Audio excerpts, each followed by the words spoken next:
রাজ, আর একটা ব্যাপার কি আপনি লক্ষ্য করেছেন?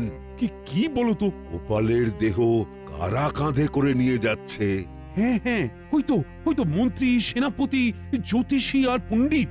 আসলে গোপালের এই শেষ যাত্রা আমাদের কিছু শিক্ষা দিয়ে যাচ্ছে মহারাজ।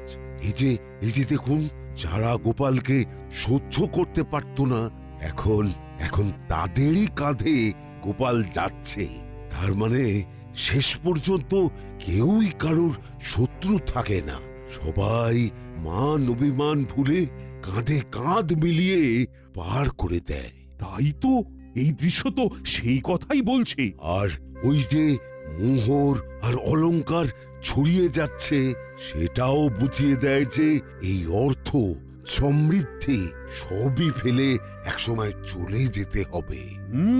কি ভীষণ সত্যি। দুটো খালি হাতও বুঝিয়ে দিচ্ছে, খালি হাতেই আমরা সংসারে এসেছিলাম, আর খালি হাতেই আমাদের যেতে হবে। এই চরম সত্যিটা আমি আগে বুঝিনি। গোপাল, গোপাল, তুমি মরে গিয়ে আমাকে চরম শিক্ষা দিয়ে গেলে।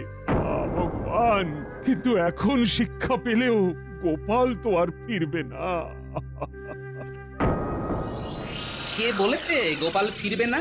মহারাজ চাইলে গোপাল ফিরেও আসতে পারে আর রাজসভাতেও যেতে পারে।